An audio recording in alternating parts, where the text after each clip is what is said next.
బంజారాల ఆరాధ్య దైవం బంజారాల మార్గదర్శి శ్రీ సంత్ సేవాలాల్ మహారాజ్ అని కొనియాడారు జగిత్యాల ఎమ్మెల్యే డాక్టర్ సంజయ్ కుమార్.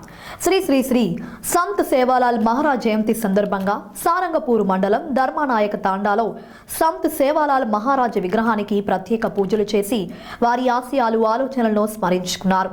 ఈ సందర్భంగా ఆయన మాట్లాడుతూ దురాచారాలను అశాస్త్రీయమైన అపోహాలను నమ్ముతూ జీవిస్తున్న బంజారా జాతులను తన ఆలోచనలు ప్రసంగాలతో చైతన్యపరిచిన సేవాలాల్ మహారాజ్ ఒక సంఘ సంస్కరణ అని, సంస్కృతి సాంప్రదాయాలను పరిరక్షణకు కృషి చేసిన గొప్ప వ్యక్తి అని కొనియాడారు. తెలంగాణ రాష్ట్రంలో బంజారాల అభివృద్ధికి, ఆత్మ గౌరవానికి ముఖ్యమంత్రి సహకారంతో కృషి చేస్తామని, జగిత్యాల జిల్లా కేంద్రంలో బంజారాలకు పోస్ట్ మెట్రిక్ హాస్టల్ ఏర్పాటుకు కృషి చేస్తానని, నియోజకవర్గంలో గిరిజన ఏకలవ్య పాఠశాల మంజూరుకు తన వంతుగా కృషి చేస్తానని అన్నారు.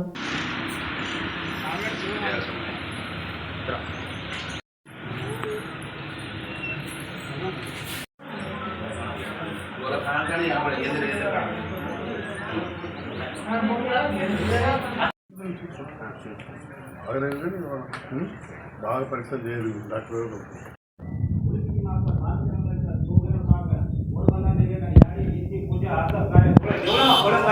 खुशी में शेर साहिब शेर साहिब एक रोज उलम की जगदम्बा माता की जय, साथी भवानी की जय, मेरा याड़ी की जय.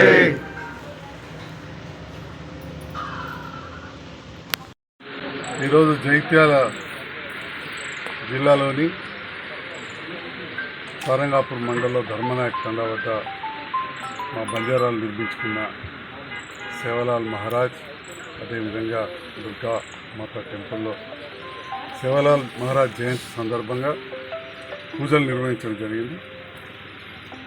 ఇక్కడి మాజీ ప్రజాప్రతినిధులు, గ్రామ పెద్దలు, ముఖ్యంగా మా తండా నాయకులు సంతోష్, మా ఉప సర్పంచ్, మా సభ్యులు, మా రాజన్న, పూజారులు, మాజీ ఎంపీపీ గారు, జేసీ చైర్మన్ అందరూ కూడా ఇదే పాల్గొన్నారు. సంత్ సేవాలాల్ మహారాజ్ గురించి తెలియని వారు లేరు. ఎందుకంటే వారు ఒక సామాన్య కుటుంబంలో జీవించి పాలన తెలియని బంజారా జాతికి, అంటే ఎక్కడ ఉండకుండా ఊకే సంచార జాతులు ఉన్నవారికి మనం ఒక దగ్గర స్థిర నివాసం ఏర్పరచుకోవాలి, దాంతోపాటుగా దైవభక్తి కలిగి ఉండాలి, హిందుత్వం పైన, భగవంతుని పైన, దుర్గామాతను సేవించాలి, అదేవిధంగా మంచి అలవాట్లను కలిగి ఉండాలి అని చెప్పి బంజారాలకు కావచ్చు, సమాజంలో ఇతర వర్గాలకు, బరువు బలహీన వర్గాలకు హితబోధ చేసి ఒక భగవంతుని ప్రతిరూపంగా ఈరోజు బంజారాలే కావచ్చు, మిగతా అందరూ కూడా వారిని ఎంతో ఆత్మీయతతో వారిని కొలుచుకోవడం జరుగుతూ ఉంది, వారిని ప్రార్థించడం జరుగుతుంది.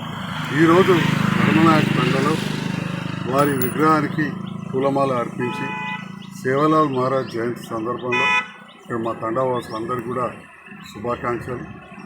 దానికి తోడుగా శాసనసభ్యులుగా నేను గెలిచిన సందర్భంలో బంజారాలకు ఒకటి ఉండాలని చెప్పి అప్పుడున్న కలెక్టర్ గారి సహకారంతో అక్కడ మంచి అత్యంత విలువైన స్థలాన్ని కూడా ఇవ్వడం జరిగింది. అతి త్వరలోనే పిల్లలు కూడా చదువుకోవడానికి పోస్ట్ మెట్రిక్ హాస్టల్ అంటారు. అంతకుముందు స్థలం మంజూరు డబ్బులు మంజూరు చేస్తే స్థల వివాదం ఉండే, ఈ 5 తారీఖు లోపల మంచి స్థలం మళ్ళీ ఇవ్వాలని చెప్పి కలెక్టర్ గారికి కోరడం జరిగింది. కోర్టు కేసుతో ఆగిపోయింది. పోస్ట్ మెట్రిక్ హాస్టల్ వస్తే మనకు విద్య కూడా అందుతుంది. మరి ఏదైతే సంత్ సేవాలాల్ మహారాజ్ గారు బోధించిందో మంచి సద్గుణాలు కలిగి ఉండాలి, సమాజంలో అందరితో కలిసి ఉండాలి, అడవులను ప్రేమించాలి, జంతువులను ప్రేమించాలి, దాంతో పాటుగా సమాజంలో అందరితో కలిసి ఉంటూ అభివృద్ధి కూడా చెందాలని కోరుకుంటున్నారు. వారి ఆశయాలకు అనుగుణంగా ఈరోజు గౌరవ ముఖ్యమంత్రి రేవంత్ రెడ్డి గారి సహకారంతో తప్పకుండా ఈ ప్రాంతంలోని బంజారాలకు స్కూల్ విషయంలో కావచ్చు, ప్రైవేట్ స్కూల్ విషయంలో కావచ్చు, హాస్టల్ విషయంలో కావచ్చు, అన్నిట్లలో కూడా అండగా ఉంటామని తెలియజేస్తూ